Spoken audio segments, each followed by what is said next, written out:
So it is a fantastic day out today. It's not scorching hot out at least, and it seems like everybody in the neighborhood has decided to cut their grass. Now, in honor of all that is competition, this jungle is going to need to get cut. So, let's get on with it. The first thing I like to do before I cut the grass, not every time, but maybe I'd say every, I don't know, like maybe 5 to 6 cuts. I like to go through, sharpen the blades. Every time I check the oil, because you never know when you start burning oil, and the last thing you want to do is lock your motor up. So we're going to start out by sharpening our blades. Ooh, it is bright out today, and I'm standing in the shade. So we're going to start out by sharpening the blades, checking the oil, topping it off, and then I'll give you an overview of the machine, and then we'll go on and get to cutting.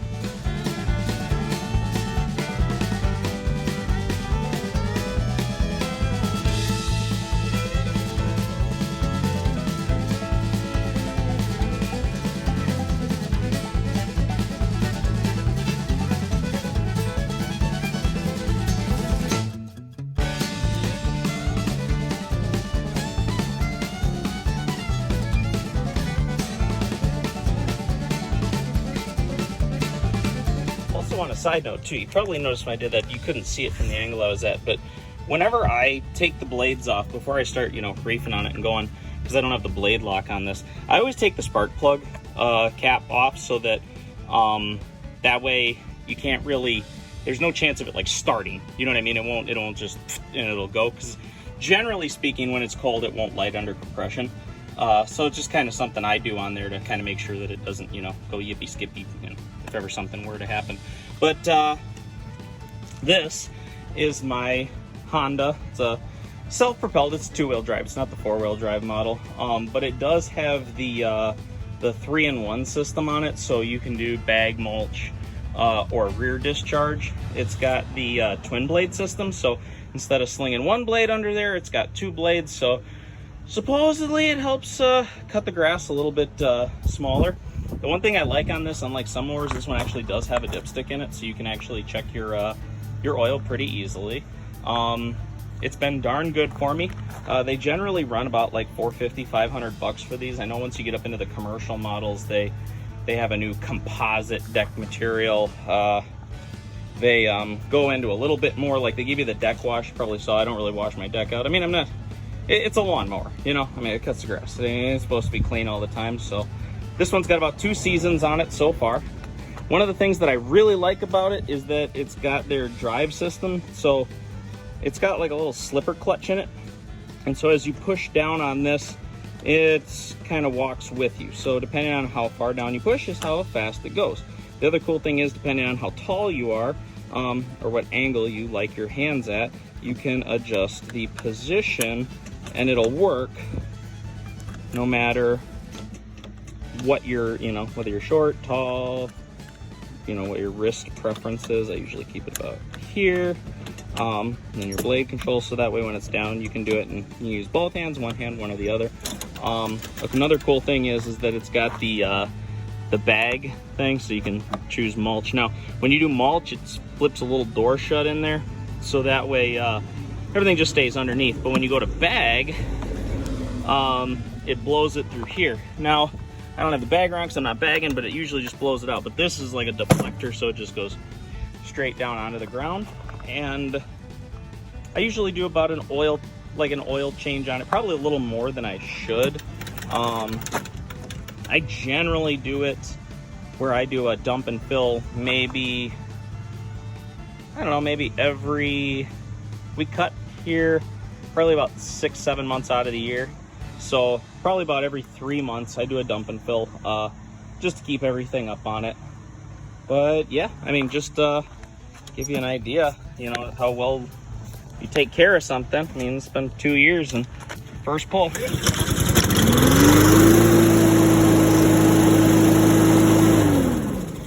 And not even a hard pull either. So kind of a nice machine. So let's get to cutting and see if we can make the neighbors jealous.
Okay, so that's the yard and the front, and I did out by the sidewalk, so everything's cut. All we got to do is really weed whack and blow off. I don't think we really need to edge on our sidewalk, but figured I'd show you. We got the boys got some really cool toys. I mean, we got this like spider climber.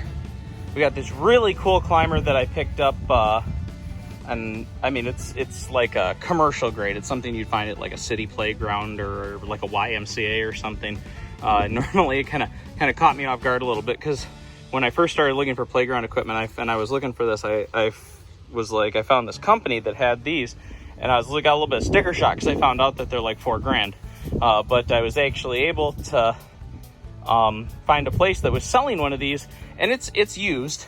I mean, it's in really good shape. You can see that, you know, some kids have played on it, but I think what happened was they said it had something to do with it didn't meet the criteria for children with special needs, because the playground had to be built in a way that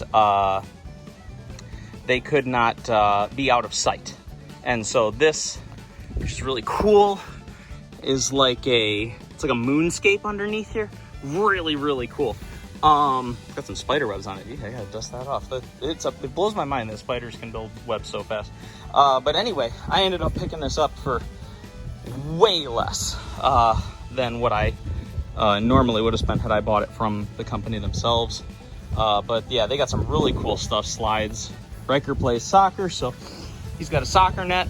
Usually I go through and I stripe out the yard, and then he can play in here. Their trampoline, interesting fact, this was actually their mother's trampoline when she was a kid. So it's kind of like been passed down through the generations.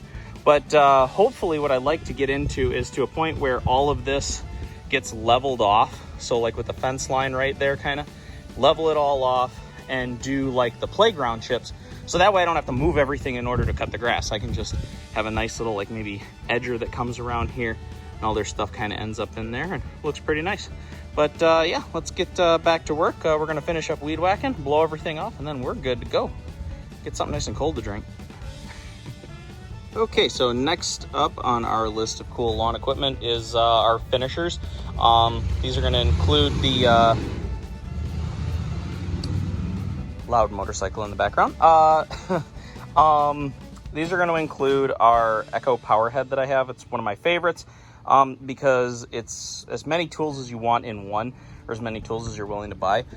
In my case, I have both the weed whacker attachment as well as the edger attachment, and then I've also got one of the handheld blowers. Both of these are you know, the 2 strokes, so you got to mix the fuel up. And I know some people, they get a little like they don't know, because you mix it too lean and you burn the motor up or something. But it's not as hard as most people would think, and that's how they get like almost twice the power out of the same size engine when you run a 2-stroke. So let's get these bad boys fired up and finish up our lawn.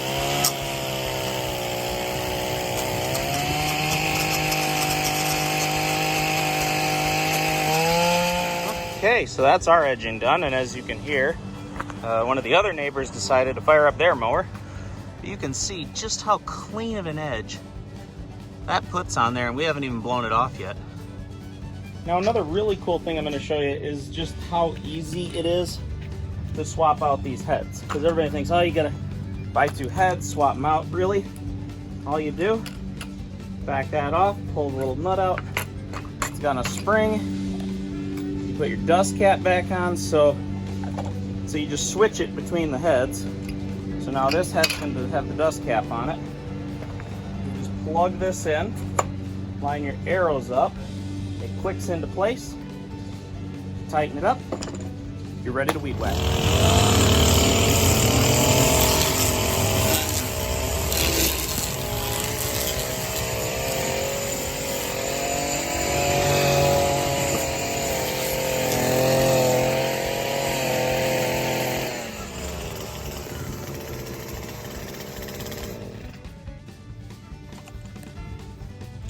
Oh, I'd say that's pretty darn good for one-handed weed whacking. Okay, guess we fire up the blower and get to it. Finish this up.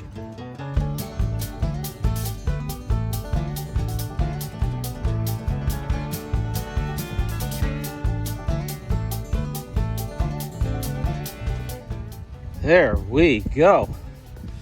Now that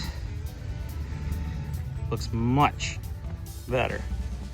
Not perfect because we're hitting the end of summer and I don't really use harsh chemical, weed and feed, pesticide type things like that. So, I'm gonna have a few weeds, but the world will not end, I promise you. But I'd say that looks pretty good. Now, because I live on a corner, for the most important part. Yeah. Voila. Y'all take it easy. Have a good one. We'll see you next time.